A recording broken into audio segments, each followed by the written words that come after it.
Assalamualaikum warahmatullahi wabarakatuh. Nama saya Alfira Hayu, NIM 12080303016 dari kelas Sosiologi 4A. Baik, yang pertama saya akan memberikan penjelasan mengenai pengertian dari sosiologi, komunikasi, dan sosiologi komunikasi. Sosiologi merupakan ilmu sosial yang objek penelitiannya itu adalah masyarakat, serta mempelajari pengaruhnya bagi kehidupan manusia, dan mempelajari ilmu tentang struktur dan proses sosial serta perubahannya. Lalu selanjutnya pengertian dari komunikasi.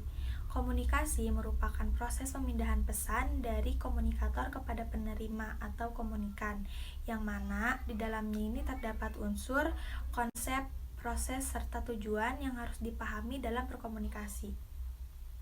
Komunikasi juga merupakan hal yang tidak bisa dihindari oleh setiap manusia, karena sebagai makhluk sosial, manusia tentunya ditakdirkan untuk hidup bermasyarakat dan berinteraksi satu sama lain dengan berkomunikasi. Selanjutnya, sosiologi komunikasi. Sosiologi komunikasi merupakan ilmu yang mempelajari atau menelaah hubungan timbal balik antara media massa dengan masyarakat. Sosiologi komunikasi melihat bagaimana manusia berinteraksi dengan media dan juga melihat bagaimana efek media sebagai akibat dari proses interaksi tersebut, serta melihat bagaimana perubahan dan konsekuensi sosial yang ada di masyarakat sebagai akibat dari efek media massa. Tujuan dikajinya ilmu sosiologi komunikasi ini adalah untuk mengembangkan norma-norma sosial, membentuk interaksi sosial, dan juga menimbulkan perubahan sosial di masyarakat. Kemudian yang kedua, saya akan menjelaskan mengenai peran ganda yang dilakukan oleh media menurut Burhan Bungin. Peran ganda yang dilakukan oleh media itu ada sebagai agent of change dan sebagai agent of destroyer. Media sebagai agent of change, yakni pelopor perubahan lingkungan publik yang mempengaruhi khalayak melalui pesan yang disampaikan berupa informasi, hiburan, pendidikan, dan pesan-pesan yang lainnya yang bisa dijangkau oleh masyarakat luas. Sebagai contoh, media mempromosikan demokrasi dan anti-diskriminasi. Peristiwa turnamen di Cina ini tidak akan diketahui oleh seluruh dunia tanpa adanya kehadiran kamera televisi. Pemberontakan mahasiswa dan kaum intelektual Cina ini tersebar di seluruh dunia dan ditonton oleh rakyat Cina itu sendiri melalui layar televisi. Sehingga hal ini menumbuhkan gerakan keterbukaan dan iklim demokrasi hingga sekarang. Selain itu, media juga berperan sebagai agent of destroyer yang memicu timbulnya masalah-masalah sosial di masyarakat. Perkembangan media ini menyebabkan banyak munculnya permasalahan-permasalahan sosial di masyarakat. Permasalahan-permasalahan yang muncul karena produk-produk media massa ini seperti maraknya pornografi, kekerasan, dan pembunuhan karakter dan mistik. Misalnya ketika media menayangkan terkait piciknya sifat penjual bakso yang mencampurkan boraks ke dalam adonan baksonya, alih-alih membuat masyarakat waspada akan hal ini, namun terkadang masyarakat yang lain malah jadi terinspirasi dan melakukan hal yang sama demi mendapatkan keuntungan yang besar dari usahanya tersebut. Lalu yang ketiga, saya akan memberikan penjelasan mengenai pengertian dari ideologi media.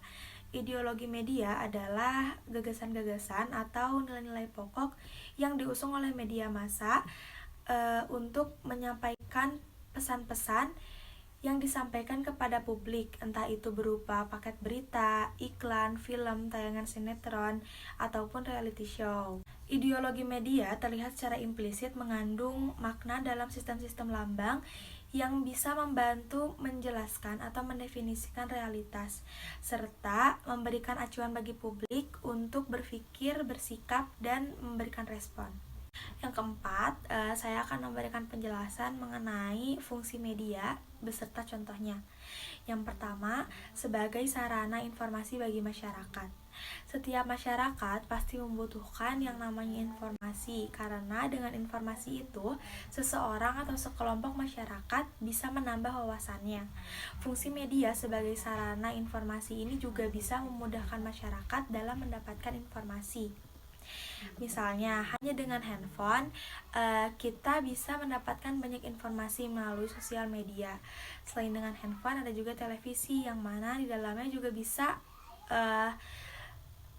memberikan informasi melalui berita-berita yang ditayangkan. Fungsi media yang kedua yaitu sebagai sarana untuk menyalurkan ide dan gagasan. Setiap orang pasti memiliki ide dan gagasannya masing-masing, sehingga setiap orang bisa berpikir kreatif. Namun, jika ide dan gagasan itu hanya disimpan di pikirannya dan tidak dituangkan, maka orang lain tidak akan tahu hal itu. Misalnya, seperti sekarang banyak media-media yang bisa digunakan untuk menyalurkan ide dan gagasan, seperti novel, film, dan sebagainya. Lalu, media berfungsi sebagai sarana untuk mendapatkan hiburan. Media tidak hanya berfungsi untuk mendapatkan informasi atau memberikan informasi saja, tetapi juga untuk memberikan hiburan yang mana mampu untuk menghilangkan rasa penat yang dialami oleh seseorang. Contohnya, media yang bisa menghibur seseorang ini seperti musik, film, buku, dan lain-lain. Baik, lalu yang kelima saya akan menjelaskan bungkamnya media karena terjadi maraknya demo gerakan mahasiswa yang akhir-akhir ini terjadi dalam menyikapi kondisi perekonomian yang sedang tidak baik-baik saja, menyusul kelangkaan minyak goreng dan melambungnya harga bahan-bahan pokok lainnya. Namun, di sisi lain masyarakat justru disuguhi dengan berita-berita terkait wacana penundaan pemilu dan perpanjangan masa periode jabatan presiden. Yang saya ketahui akan hal ini yaitu setiap channel televisi itu memiliki pemilik yang dimana pemiliknya itu adalah para elit politik. Walaupun tidak bisa dibilang semua pemilik channel televisi itu adalah elit politik, namun kebanyakannya seperti itu. Dengan adanya fenomena saat ini yaitu kelangkaan minyak goreng dan melambungnya harga bahan-bahan pokok, ini disebabkan karena adanya dugaan kasus korupsi oleh Menteri Perdagangan. Tapi ini baru dugaan. Namun para pemilik channel televisi ini mungkin tahu apa yang sebenarnya terjadi atau bahkan mereka terlibat dalam kasus tersebut gitu. Sehingga isu ini ditutup atau dialihkan dengan isu politik lainnya seperti wacana penundaan pemilu dan perpanjangan masa jabatan presiden. Di balik fenomena-fenomena yang terjadi terkait perekonomian Indonesia saat ini, mungkin bisa saja ada permainan politik di dalamnya yang melibatkan banyak pihak-pihak yang juga terkait dalam kasus-kasus yang berhubungan dengan perekonomian Indonesia saat ini. Nah, untuk mencegah masyarakat supaya mengetahui hal ini, maka dibuatlah pengalihan isu dengan menaikkan isu-isu lain seperti wacana penundaan pemilu dan juga perpanjangan masa jabatan presiden gitu.